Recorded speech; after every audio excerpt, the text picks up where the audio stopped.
Hola, ¿qué tal? Espero que se oiga bien. Al final me he decidido a hacer otro vídeo porque de verdad es que soy un desastre con la tecnología. Soy un desastre. Mm, espero que me salga bien porque es la tercera vez que intento esto.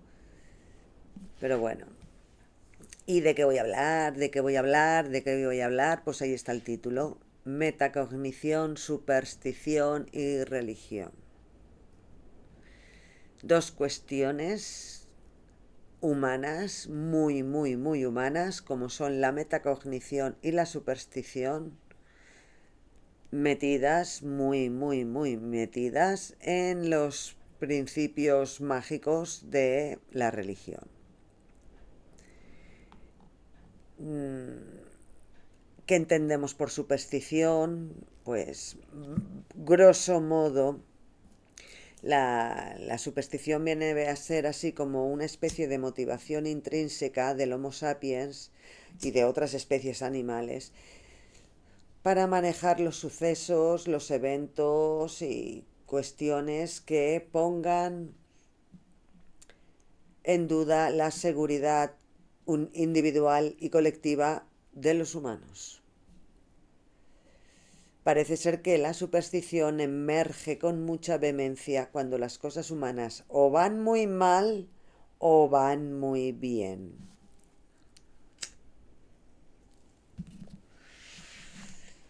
Las creencias supersticiosas constituyen un fenómeno psicológico que persiste de manera significativa en la sociedad contemporánea y se están intentando explicar, se hacen esfuerzos para explicar. Así que, ante la incertidumbre, por ejemplo, uno de los ejemplos más evidentes de la superstición en la historia del Homo sapiens son las supersticiones sobre la vida marina. Ante la incertidumbre de la travesía marítima emergían creencias erróneas entre las relaciones humanas y se echaba al saco de la superstición y al ostracismo pues cosas como mujeres. Y eso hasta bien entrado el siglo XX, ¿eh? Y incluso zonas que se mantiene. Por otro lado, tenemos que en la cumbre del éxito las supersticiones más sorprendentes de los deportistas olímpicos.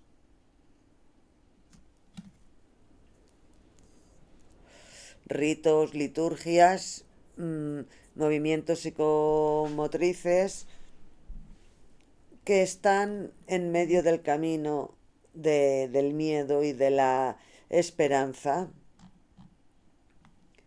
para que sortear un evento que consideran que les puede salir muy mal. Por supuesto que una travesía marítima puede salir muy mal, pero yo considero, ojo, esto ya es consideración mía, un deportista olímpico ya es que más alto que conseguir el oro olímpico, muy bien, pero chiquillo, que es que más alto en eso no vas a subir, que ya estás ahí. No sé, esas son divagaciones mías internas que me dan por pensar porque ay, se necesita tener éxito para ganar, pero ¿qué éxito si ya lo has ganado? En fin, cosas. Que la superstición acompaña al humano allí por donde va y forma parte de eso que se llama naturaleza humana. Todos y cada uno de los representantes de la especie Homo sapiens tenemos algún tipo de superstición que se realiza de manera automática y que no se le echa cuenta. Le echamos cuenta a ese tipo de cosas, pero en los demás. Eh, Todo ello debido a que la inseguridad provocada por eventos imprevisibles o no hace que nos aferremos a las más arcaicas creencias erróneas e ideas irracionales que la cultura del entorno es capaz de aportar. Y la consideración humana de que una criatura creada por una fuerza mágica externa, que utilizando una especie de potencia energética e inteligente, que a base de actos sobrenaturales ha creado el cosmos y la vida y ha dado mucho juego a esto de la superstición humana, y más sabiendo que un Dios es capaz de ver qué hace cada uno de los individuos pertenecientes a todas las formas de vida y maniobrar a base de castigos y recompensas que se recibirán en el más allá del fallecimiento de los humanos. Vamos, maravilloso, maravilloso. Las supersticiones son eso, trancas, palancas cognitivas que utilizamos los humanos ante situaciones de gran estrés, gran incertidumbre, sea real o percibida, y ante una obviedad como es la impredictibilidad del fallecimiento y la impredictibilidad de la desgracia. Y cuando se enfocan este tipo de impredictibilidades obvias, pues este tipo de trancas palancas suelen ser espirituales. Se ve raro que una persona susurrando la tabla del 5, por ejemplo, antes de un evento importante como pueda ser un examen de matemáticas para un puesto de trabajo de programador informático. Sin embargo, no se ve mal que esa misma persona ante un evento igual repita una oración a su Dios susurrando. Y es el mismo tipo de acción, un mantra que repites y repites y repites hasta que se resuelva la situación. O hasta que tú te veas, pues yo qué sé, hacer un examen o hacer una conducta específica. Y tenemos las trancas palancas, que son muy bonitas. Hay algunas... Son objetos creativos con frases motivacionales de algún santo, algún cura, algo que dijo alguna divinidad. Y luego los rituales que hay que hacer, pues nada más levantarse, tienes que hacer una oración, o aquí te dicen que hay una oración palanca moral. Pues vale, pues lo que tú digas. ¿Y qué es lo que sabemos de la superstición? Pues según la psicología cognitiva, el pensamiento supersticioso se asocia con estilos de procesamiento de la información de carácter intuitivo. La superstición es un motivo constante de estudio, de investigación y que no concluye con algo cerrado, porque es tal la diversidad como humanos hay en el planeta. Y elaborar un listado de las supersticiones humanas a lo largo de la historia pues es inabarcable. Se hacen aproximaciones pues, ya históricas, ya filosóficas, teológicas, humanísticas, y lo que se hace es se acota el periodo de tiempo en un lugar concreto, en un lugar geográfico concreto. Y se investiga a niveles bastante profundos la superstición, o sea, la incontrolabilidad, la cosa de el humano no sabe lo que tiene que hacer, ¿eso qué es? ¿Indefección o superstición? Pues ahí están los avances. Gente como Skinner ya hablaba de la superstición y cómo se podía llegar a elaborar cognitivamente ese pensamiento supersticioso que a la vez nos ha llevado al avance del conocimiento humano. Por eso, porque forma parte de lo que se llama curiosidad humana. Y diferentes personajes de la historia pues lo han dejado claro, que en esto de la existencia humana los cognitivos, reforzamientos y condicionantes nos acompañan en el devenir del ciclo vital y dan una serie de automatismos psicomotores justificados con narrativas improvisadas que conjuran el miedo humano aportando esperanza. Y todo eso cognitivamente a la vez, porque se ha producido una fuerte asociación sináptica con cosas que nada tienen que ver con eso del pensamiento racional de la causa y el efecto. y se estudia la superstición desde diferentes ámbitos, y aquí pongo una, desde el ámbito de la motivación, de la psicología de la motivación, pues dependiendo del locus de control, hicieron una medición de la superstición. Se hacen aproximaciones también psicométricas a ver este pensamiento pseudocientífico a qué se debe, o qué carga de pensamiento pseudocientífico puede tener una persona en un momento dado. Se hacen ese tipo de investigaciones también. También se hacen investigaciones sobre si Agustín de Hipona era supersticioso o de verdad era un crédulo, un creyente. Hay motivos de su vida que dan a entender o que evidencian que él se comportó como las herejías que él rechazó, ¿no? Entonces, esa dualidad, esas contradicciones también forman parte de la condición humana, también hay que estudiarlas.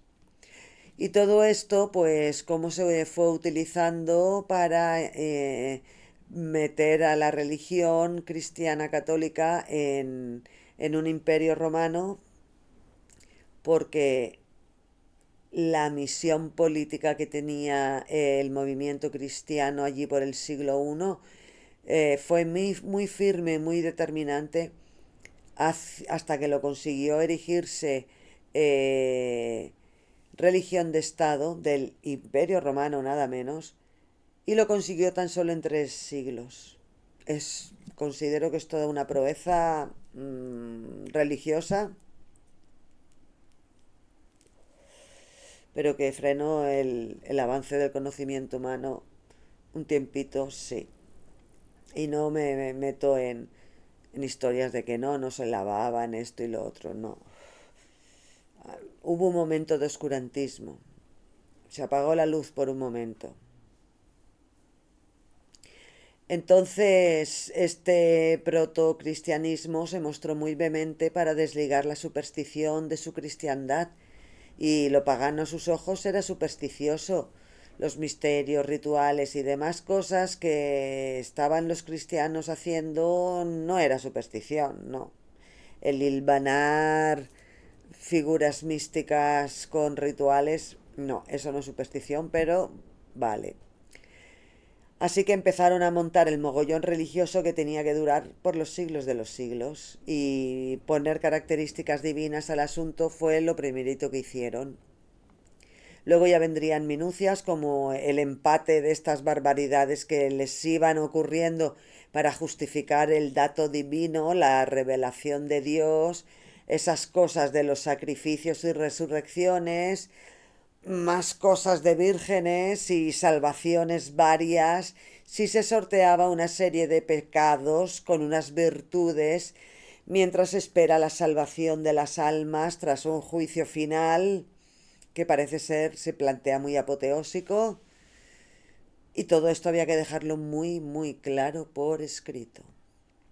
Y para eso había que saber primeramente que iban a impartir una doctrina a la cual ningún humano puede acceder por sus propios cognitivos.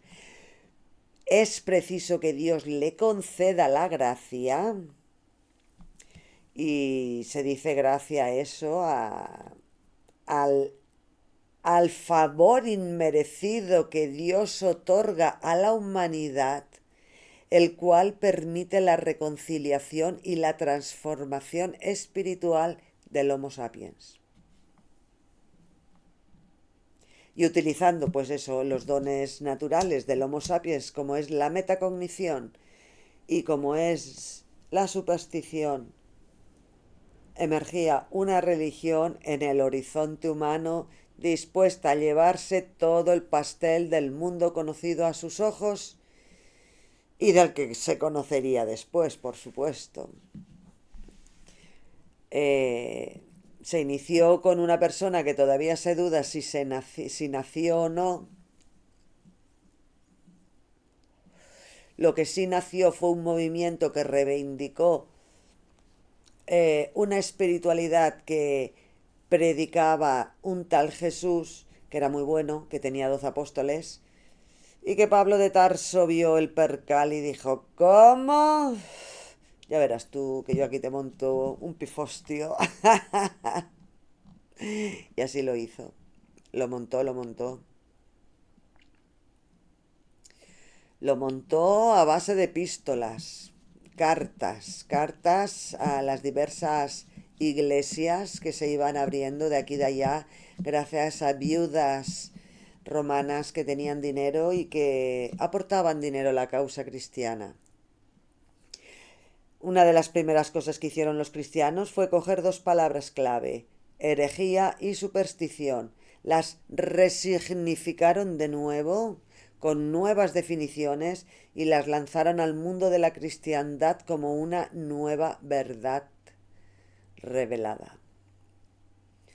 A herejía, que proviene del latín y significa algo así, o significaba algo así como libre de elegir, y superstición, que significaba algo así como permanecer sobre, y para los romanos tenía el sentido figurado de ser testigo o sobrevivir, vamos, que sería así como un juego de palabras o según el contexto pues tendría sus propios significados. Pues cogieron estas dos palabras y dijeron, te vas a enterar. Ahora hereje nada tiene que ver con eso, con pensamiento libre, no. Y la palabra superstición, una definición simplista podría ser creencias en los poderes mágicos de ciertos objetos rituales o prácticas que no tienen fundamento en la realidad. Y de herejía sería un error sostenido con pertinencia contra un dogma religioso y más se ha extendido todavía más a una sentencia errónea contra los principios ciertos de una ciencia o arte. O sea, le han dado la vuelta completa a la palabra. Desde el principio de su movimiento.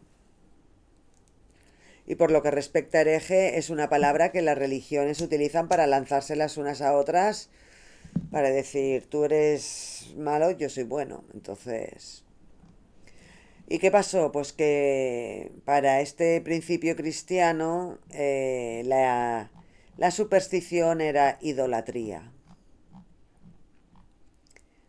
Y el tema es que cualquier marco geográfico cristiano hay una reliquia que da cuenta de la idolatría cristiana. Eso sí, prácticas como la adivinación, la astrología, el uso de amuletos, no. Para los cristianos eso no. Tener una crucecita aquí colgada no es un amuleto, no. Eso es una representación divina. Es que de verdad me encantan cómo juegan con ese tipo de cuestiones y le dan la vuelta como quieren y qué bien quedan. Bueno, en ese mis primeros siglos, uno, 2, 3, primeros siglos de nuestra era, pues había que llenar de sacrificios y epicidades humanas varias los caminos que había abierto el tal Jesús. Porque eso de su sacrificio por nuestros pecados y su resurrección, bueno, eso daba, mira la de trilogías que ha dado eso. Había que poner mártires a la causa y como los romanos de aquel siglo primero eran unos brutos y habían declarado a su emperador divino, mandaban a la pena capital a cualquiera que osara poner eso en cuestión. Así que los cristianos, pues como muchos grupos de culto más, se vieron arrastrados a ese tipo de cuestiones. Luego, algunos cristianos, para mantener la vida, para sobrevivir, apostataron del cristianismo. Cuando ya a partir del 323 estos cristianos, bueno, sus generaciones posteriores, quisieron volver al cristianismo, los consideraron herejes. El propio cristianismo lo consideró hereje. Mira, es que la historia del cristianismo de verdad que tiene unos vericuetos maravillosos. Vamos a meternos en esos vericuetos con metacognición, con superstición y con religión, porque es que son unos laberintos maravillosos, fascinantes. Y bueno, y también salieron leyendas urbanas en todo esto de los martirios, Y nos encontramos con que una presunta historia cristiana como Androques y el León parece ser que en su momento ya era una leyenda urbana en la antigua Roma.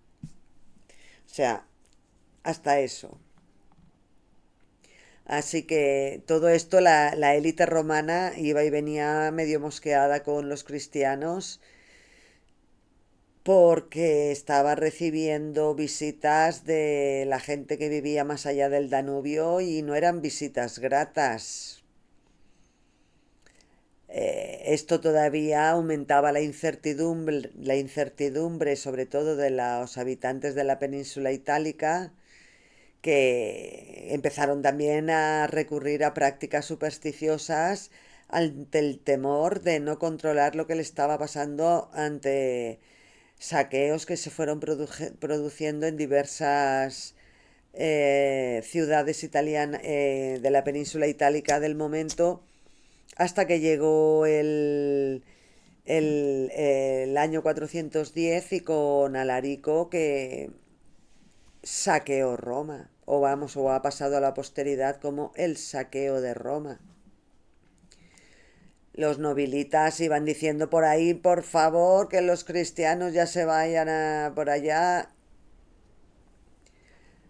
Y, y mientras los cristianos durante el siglo I, II, III habían ya montado sus propias provincias eclesiásticas, tenían una jerarquía eclesiástica plenamente funcional a lo largo y ancho de todo el Imperio Romano, con sus correspondientes herejías, y por fin consiguieron ser religión de Estado en el año 325 en el concilio de Nicea con el beneplácito de Constantino I.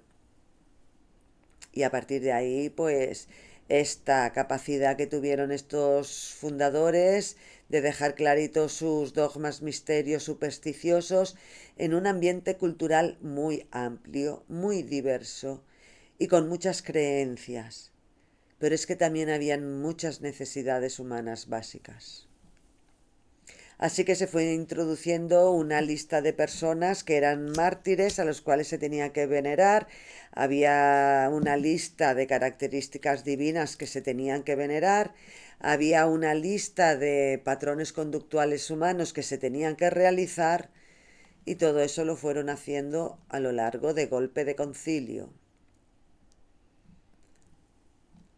Y a todo eso por igual en todo el imperio romano, que en ese momento era muy grande. Uno de estos atributos divinos era el increado eterno, que es estos extraído según ellos de las cuatro causas de Aristóteles y que forma parte de las características divinas que tenían que encajar y que para significarse respecto al judaísmo y el paganismo romano. Durante estos siglos I, II y III, con una figura divina central del emperador, pues no podían, no les encajaba. Ya tenían bastante con el Padre, Hijo, el Espíritu Santo, mete a un emperador.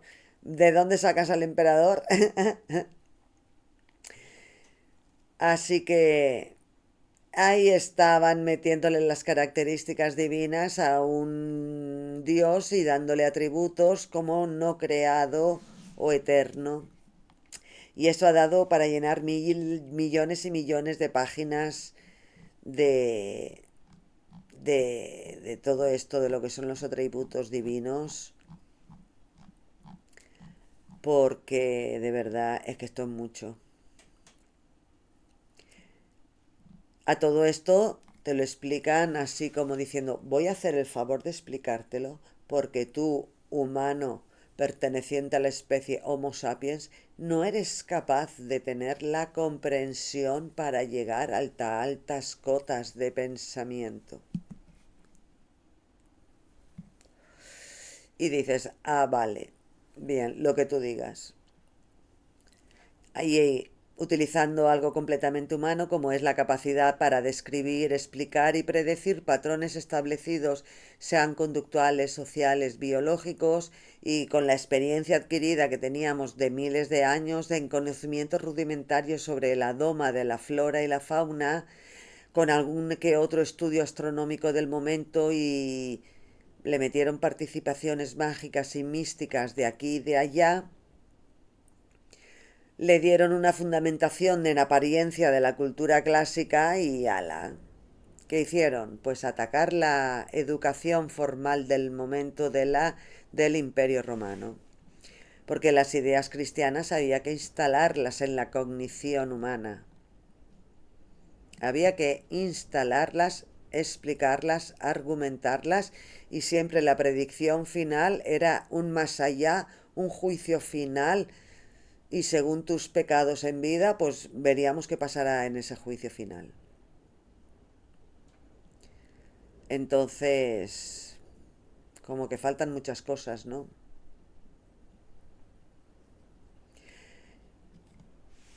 El humano, el integrante de la especie Homo sapiens, se caracteriza por algo que tiene, y es, el humano tiene una trinidad también, una trinidad humana y alejada de posiciones divinas, y que está sustentada en unos estratos biológicos y psicológicos subyacentes a los cuales no les hace falta un dios alguno para ser y existir.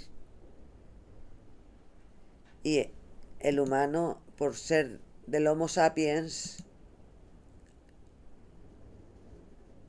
tiene una serie de características y una serie de condicionantes que nada tienen que ver con la tríada divina. Pues esto parece que no, que no.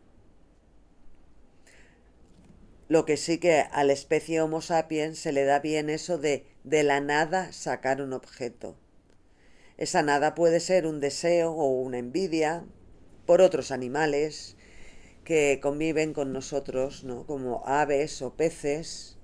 Puede venir esa nada de un deseo de solución de problemas en determinadas circunstancias. Y también esa nada puede venir de un deseo, necesidad por dejar plasmados en la propia naturaleza las diferentes expresiones artísticas que ha dejado el humano, pues, a lo largo de su historia.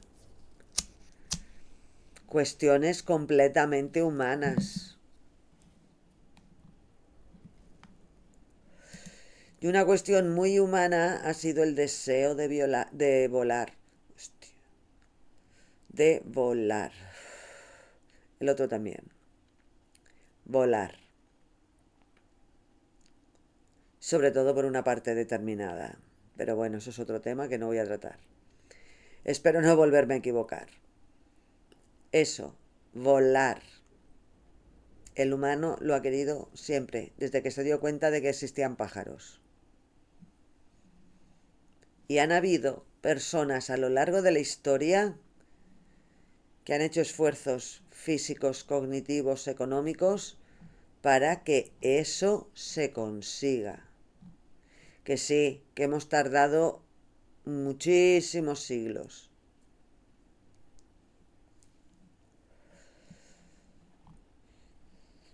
Pero esa concepción humana de que algo que no existe, ni siquiera sabemos qué es, si se conceptualiza, se explica, se describe, se le van añadiendo condicionantes físicos, técnicos, sociales y culturales en su evolución temporal e histórica, puede llegar a ser y a existir. Y como el vuelo humano se ha tardado siglos en que ese hecho sea y exista con el mínimo perjuicio al humano. Es decir, que no te eches tú de una montaña de estampes a la primera, porque eso de volar no va con el humano. Y hemos tardado siglos. Pero es que resulta que esta es la mejor trampa dialéctica de la comunicación religiosa humana. Laberintos de conceptualizaciones que de momento ni se mantiene su conceptualización abstracta, ni hay evidencia de ello. Pero ahí está, dando la murga con sus dogmas y misterios para incrustar ideas irracionales devenidas de los mitos y leyendas, cosmologías religiosas y espiritualidades varias, muy alejadas de la realidad humana. Y la realidad humana es que formamos parte de una especie que se llama Homo sapiens, que tiene un pulgar oponible, tiene un bipedismo y tiene una metacognición. Y con eso hemos llegado a volar. Y dentro de esta dimensión humana llamada metacognición, pues concluí que a la vida no le hace falta un Dios para existir y ser. Y sin embargo, a cualquier Dios le hace falta la ayuda de muchos humanos para ser y existir. Para ser y existir en estas cosas de ir dejando caprichos divinos allí por donde va el humano. Y personalmente el concepto de amor, conforme lo explica la religión cristiana católica, a mí es que me da pánico. Pero, ¿qué le vamos a hacer? Ahí está. Y todo esto porque la religión ha utilizado dos cuestiones humanas como es la superstición y la metacognición, y con eso se las ha llevado a su territorio para todavía explicar. Antes se explicaba con filosofía las fantasías literarias de ayer y hoy y siempre cristianas. Ahora se explican a través de la metacognición. Han cogido la metacognición, le han dado la vuelta y ya la explican a su manera. Y resulta que la metacognición es una cuestión humana, nada tiene que ver con los asuntos divinos y no hace falta, por supuesto, ningún motor inmóvil llamado Diosito, increado, que, que mueva la metacognición humana. Pero ahí estamos, dando la murga con eso constantemente, más todavía cuando la industria de la religión cristiana tiene un posicionamiento muy firme en eso que se llama la educación. Y hicieron todo lo posible para tumbar lo que se podía considerar educación formal del Imperio Romano, con muchas carencias, o sea, muchísimas. Si hoy tenemos carencias, imagínate en esa época.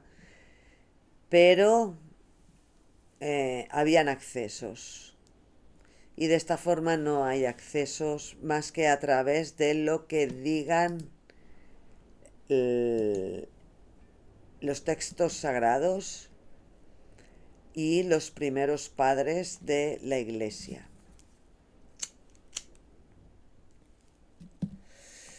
Los primeros padres de la iglesia eran unos señores que había que echarles de comer aparte. Aquí escribí sobre eso. Lo llamé acedia. Porque es que de verdad voy a detenerme.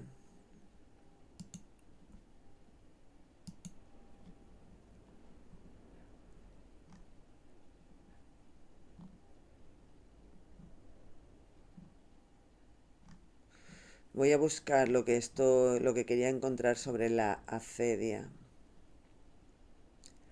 Porque es que la acedia tiene que ver con la lujuria. Y me encanta, que me encanta mi fornicio. La cuestión es que, según todo esto bajo el paraguas de la cristiandad, ¿eh? Así que la lujuria ha venido definiéndose como el deseo y la actividad sexual exacerbados, fuera de control de la razón y de la persona. Eso lo dice la cristiandad, ¿no? Se vincula con la lascivia y se relaciona con los apetitos carnales, aunque también se le atribuía a ansias por conseguir algún objetivo. Vamos, alguno que se le había metido entre ceja y ceja algo ya pasaba al mundo de la lujuria. Y este término aparece en varios pasajes bíblicos haciendo alusión la mayor parte al deseo sexual y por extensión a cualquier exceso, indecencia, ausencia de freno, etcétera. Por extensión es esa imposibilidad de controlar la libido y el propio deseo sexual.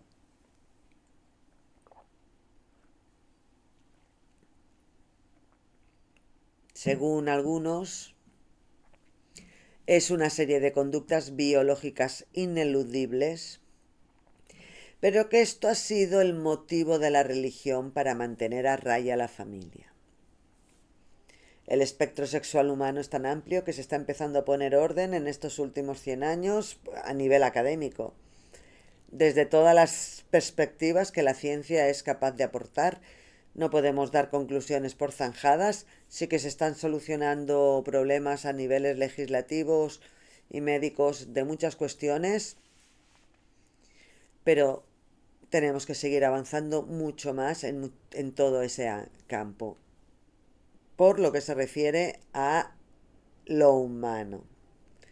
Pero ¿qué pasa con lo divino? Pues que muchísimas de esas conductas de ese espectro humano simplemente se clasificaron de pecado o malignas. Y se terminó la cuestión. Ya está. Con no hablar del tema suficiente. Porque había que estar en una creencia inmersa en el cual el sufrimiento da puntos para estar en una futura buena trascendencia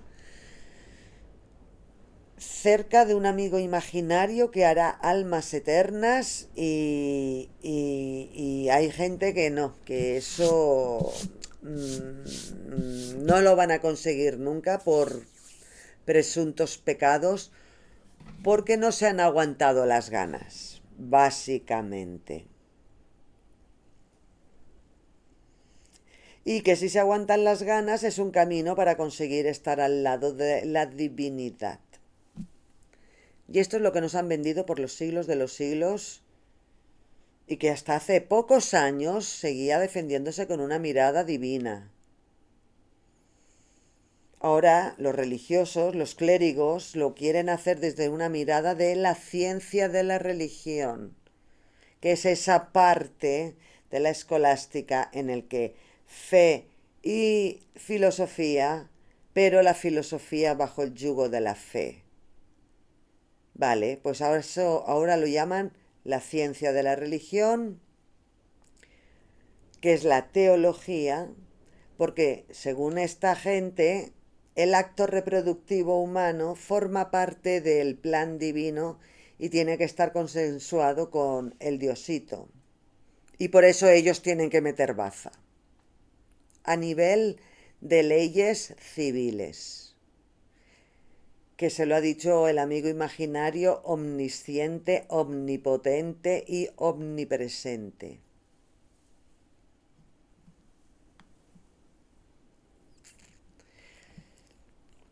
Así que eso es lo que hacen, prepararse mediante una vida intachable para combatir las tentaciones de la lujuria, pues es un camino que inician los cristianos, parece ser, con mucha vehemencia, ¿no? Y se ha vendido a través de los siglos que la concupiscencia, tanto deseos de bienes materiales, terrenos, sexuales, pues eso que no, que es el motor de la lujuria. Y la palabra deseo empieza cualquier sintagma que se quiera relacionar con la lujuria. Millones y millones de tintas se han invertido para que se deje claro qué es lujuria y qué no. Y el arte ha hecho de la lujuria un icono más o menos famoso en todas las épocas. Y hay religiones que han dado labrado de piedra de conductas humanas muy manifiestas. Pues yo qué sé, por ejemplo, ¿no? Pero no, tenían que venir aquí los machos alfa.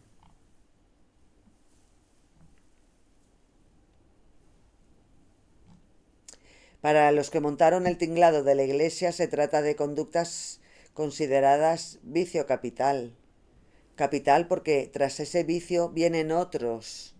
Es algo que lleva al pecado cuando se realizan consentidamente sus propuestas en actos o intenciones.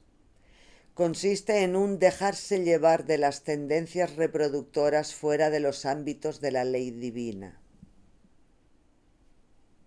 O sea, la parte de la sexualidad humana que corresponde a las relaciones afectivos sexuales, eso no se contempla. El humano no tiene eso. El humano tiene un, una función reproductiva que hay que hacer divinamente.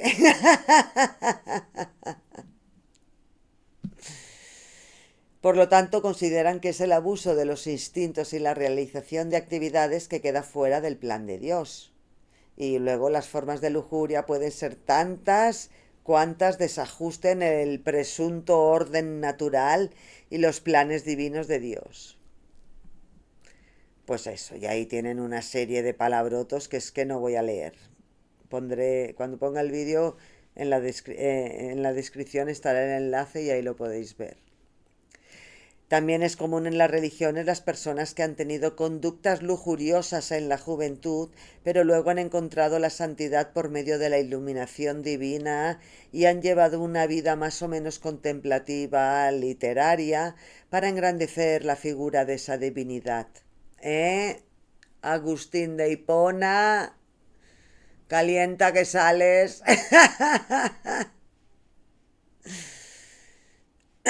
Pues eso, aquellos primeros siglos del uno, 2, 3, ascetas que renunciaron a los placeres del mundo y que ellos mismos suponen que que conocían a fondo las miserias humanas y que se creían con la potestad de mostrar sus verdades reveladas y con manuales de instrucciones para cada parte de la cotidianeidad cristiana, pues iban diciendo a los cuatro vientos lo que ellos consideraban errores, pecados y cómo superarlos en base a su experiencia y estudios divinos. Vamos, lo que viene a ser lo que ahora se llaman los libros de autoayuda, básicamente. Y el tema es eso, que se ha escrito muchísimo para convencer a la población que mantener a raya la lujuria a base de batallas personales, tal y como hicieron aquellos delirantes ascetas que se fueron al desierto a vivir su cristiandad, pues se ha forjado en la imaginería de muchas personas a base de usar la lectoescritura para difundir unas creencias en unos demonios que vienen a molestar todo el rato al humano.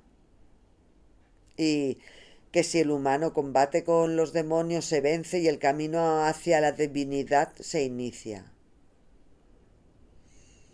Y vete tú a saber con qué delirios exactamente se establece ese contacto con la divinidad.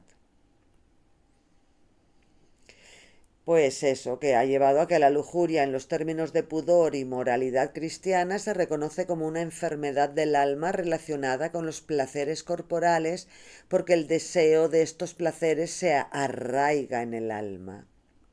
La lujuria se opone a la virtud de la castidad, la cual regula el uso de la función sexual según la razón. Y esa razón no puede ser otra más que la reproductiva. Y bajo esas premisas se ha legislado durante siglos. En tiempos contemporáneos esas leyes se han ido derogando para dar paso a leyes basadas en derechos humanos, o sea, en cuestiones humanas, que sí contemplan el espectro tan amplio de conductas humanas y les dan una explicación. Y en los aspectos religiosos cristianos, cualquier cosa que no tenga que ver con lo heterosexual no está. No está. Y lo heterosexual para la reproducción ya está. Todo lo demás es el origen de muchos males. El origen de muchos males y de mucha literatura. No nos olvidemos que todo lo que escribió esta gente a cuenta de paseos por el desierto, sin agua, sin comer, con fiebre y todo lo que le pasaba a toda esta gente en un estado de acedia.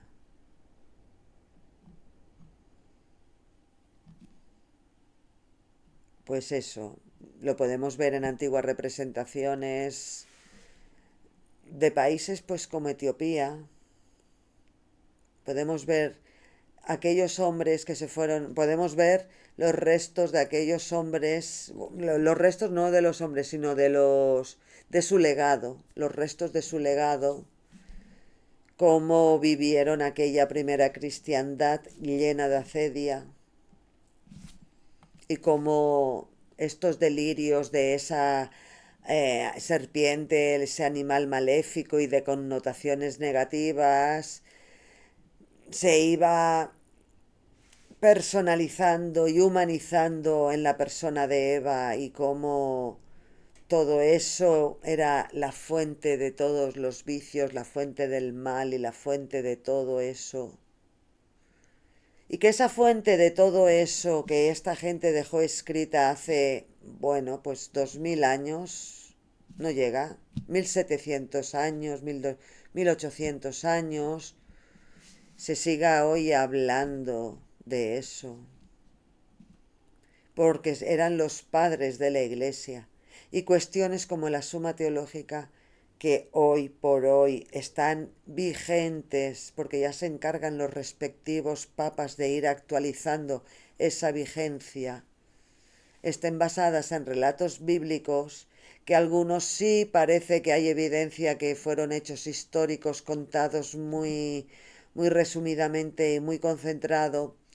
Otros sí que parece que fueron ciudades, estado, pero que han querido llevar a un camino de divinidad donde no hay divinidad alguna.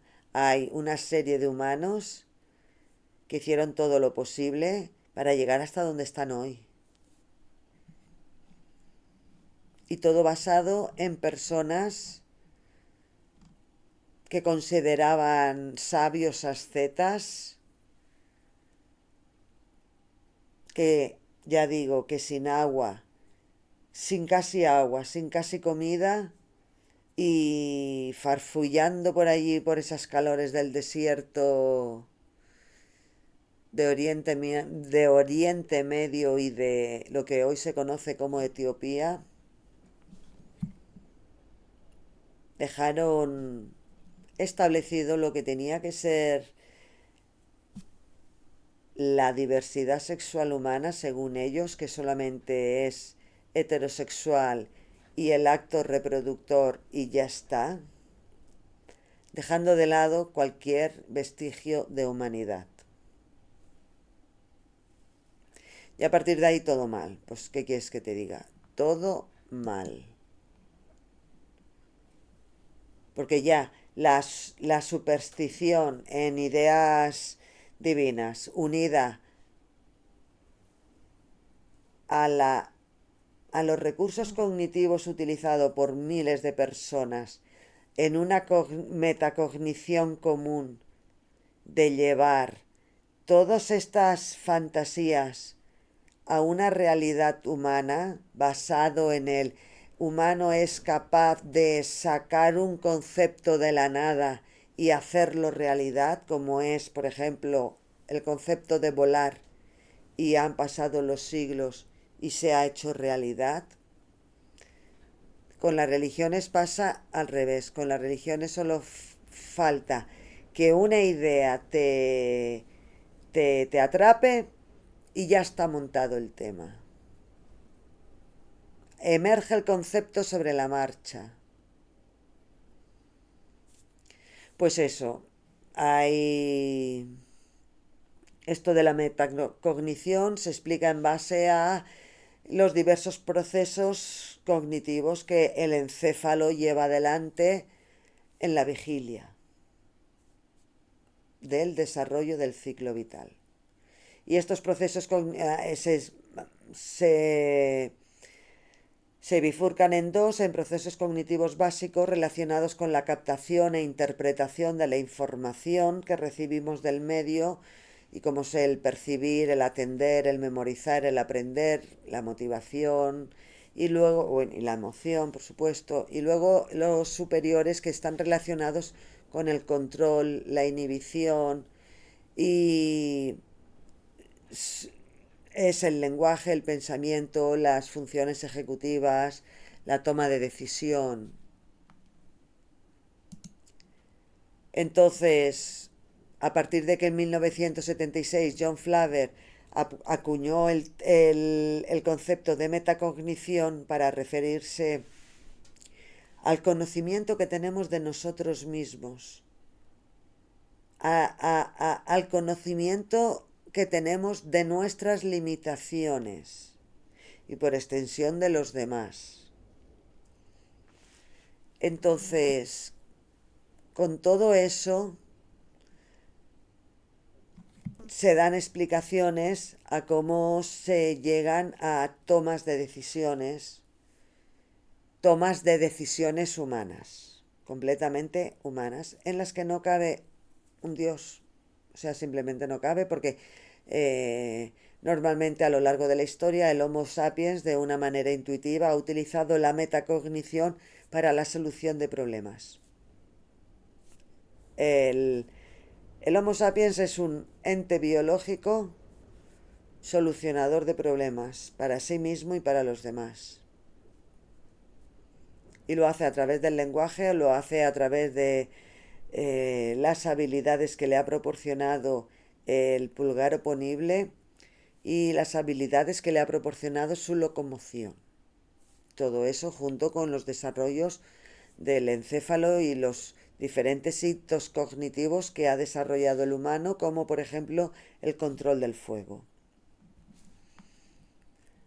Pues este concepto de metacognición se utiliza en el ámbito de la psicología y la educación para hacer referencia a la capacidad de atribuir pensamiento propio, ideas y juicios a nosotros mismos, a las personas y la relación de las personas entre ellas y la relación del Homo sapiens en el devenir de la naturaleza.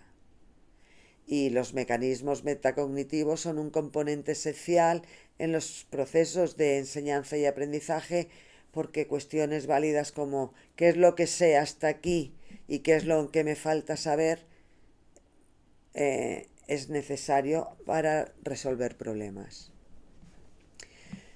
Hay toda una teoría explicativa de este tema, pero yo lo que quiero mostrar es que como ya la religión ha cogido el tema de la metacognición y se lo ha apropiado. Y aquí tenemos a alguien que está diciendo que qué es y cómo funciona la metacognición en tu cerebro y cómo puede transformar tu vida con la palabra de Dios. Ya se ha cogido una cosa completamente humana que nos ha llevado del deseo de volar a que se haga efectivo.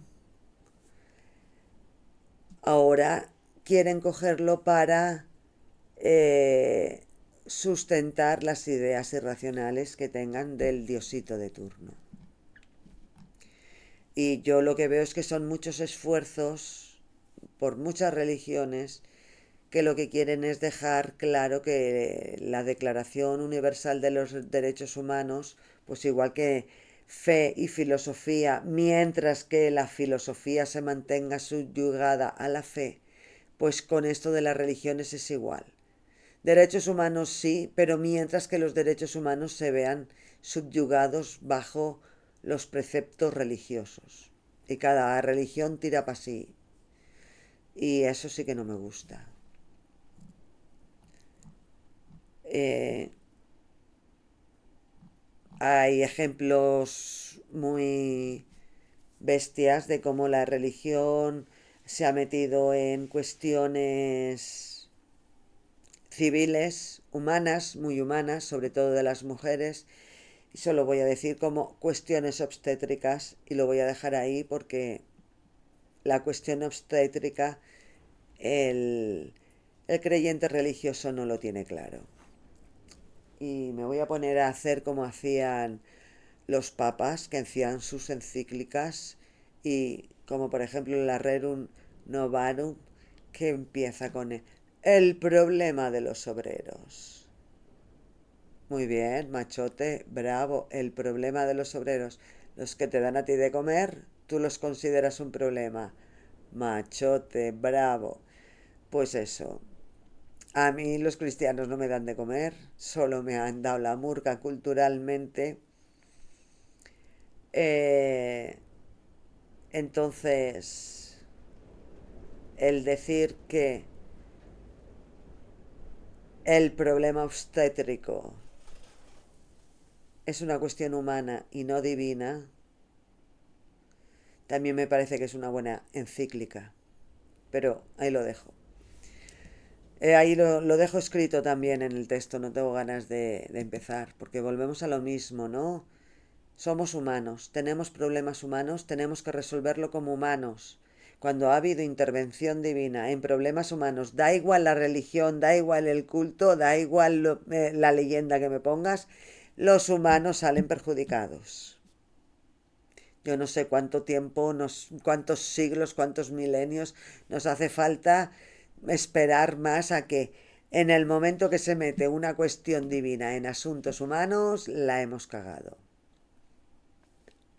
Entonces, si esa metacognición, esa cooperación y ese pulgar oponible y esa capacidad de usar el aparato locomotor inferior no lo usamos para solucionar problemas humanos y estamos empeñándonos en solucionar problemas divinos, pues madre mía, qué bucle histórico más largo se me está haciendo esto, porque chacho, mira el mapa de las diversas divisiones de la cristiandad, cómo tienen inundado el planeta Tierra. Porque a fin de cuentas la cristiandad es una, que sean protestantes o católicos o de Chichinabo es lo de menos. Es una idea irracional incrustada allí por donde van. Y que eso deriva tanto en leyes civiles como en repercusiones culturales, como en repercusiones médicas, y determinados colectivos humanos están sufriendo mucho en base a creencias erróneas de diositos. Y eso yo si algo tengo claro es que el ser humano, el conjunto de la especie Homo sapiens, tenemos problemas humanos que tenemos que resolver como humanos. Y si se meten cuestiones divinas, no se resuelven. Y se enquistan por los siglos de los siglos. Y por parte del cristianismo, desde sus inicios, presentaron una proto escuela escolástica como un modelo escolar que fundamenta los dogmas y misterios de la cristiandad con la lógica filosófica griega, dando una especie de cuerpo filosófico tanto al Antiguo Testamento así como para componer el Nuevo Testamento, bajo el paraguas de esa lógica filosófica de la cultura clásica griega. Sí, aparece Aristóteles ahí, aparecen algunos más, pero es que el objetivo era conseguir en el año 325 ser religión de Estado, porque sabían todo el poder que tenía el Imperio Romano y todo el territorio que tenían. Y luego era territorio que el Imperio Romano tenía unas provincias civiles dadas, porque cada año cambiaban, o sea, cada temporada cambiaban, pero es que las provincias eclesiásticas que se habían montado los obispos, porque cada obispo de aquel tiempo, siglos uno, 2, 3, 4, tenían sus propias provincias eclesiásticas independientes del, de las provincias del Imperio Romano. Lo tenían todo calculadísimo. Y a partir del 325 solo tuvieron que utilizar la administración civil del Imperio Romano para hacer las cosas de la cristiandad. Y la cristiandad era, pues, fagocitar todo lo que tuviera por su alrededor.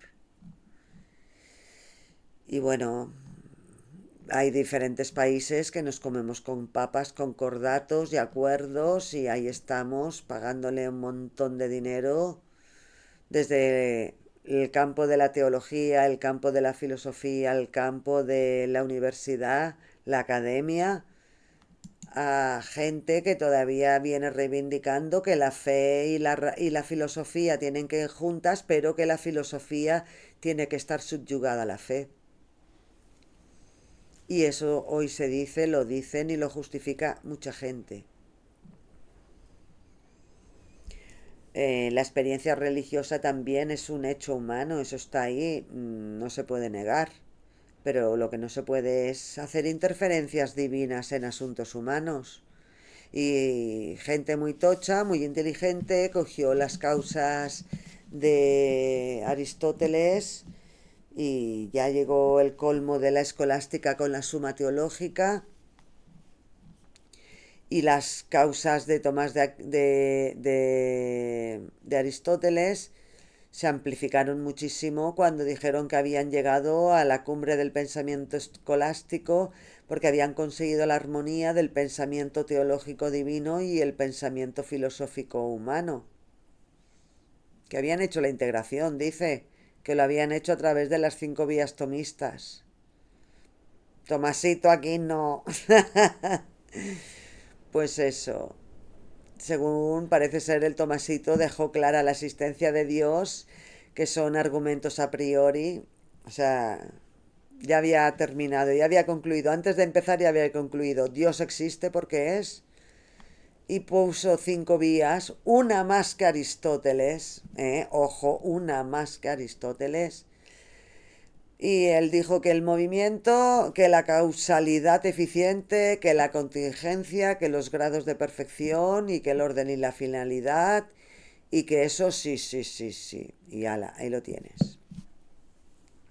Y ahí lo tienes, gente defendiendo esto que dices, pero chacho, pero si es que la Suma Teológica, eso es un compendio de chorradas que no sabes ni por dónde cogerlo, chaval. Justificación y justificación y justificación. Bueno, pues ese ente incognoscible que es y existe porque patatas, Tomás de Aquino lo dejó muy claro que es y existe porque es insuflación divina, y yo me lo tengo que creer porque sí, porque lo dice Tomás de Aquino. Venga. Bueno, pues dejar claro que por encima de credos y religiones, ideologías y demás formas de pensamiento mágico referente al cosmos, al Homo sapiens y su humanidad, están los derechos humanos. Que haya diversidad afectivo-sexual y de género en la especie Homo sapiens es algo que muchos humanos no comprenden. Que el sexo se encuentra en el cerebro humano es algo que muchos no comprenden. Que el humano tenga conductas sexuales, reproductivas y recreativas es un hecho. Y que el humano sexualmente no es binario es algo que muchos no comprenden. La diversidad sexual humana es una dimensión más del hecho de ser humanos.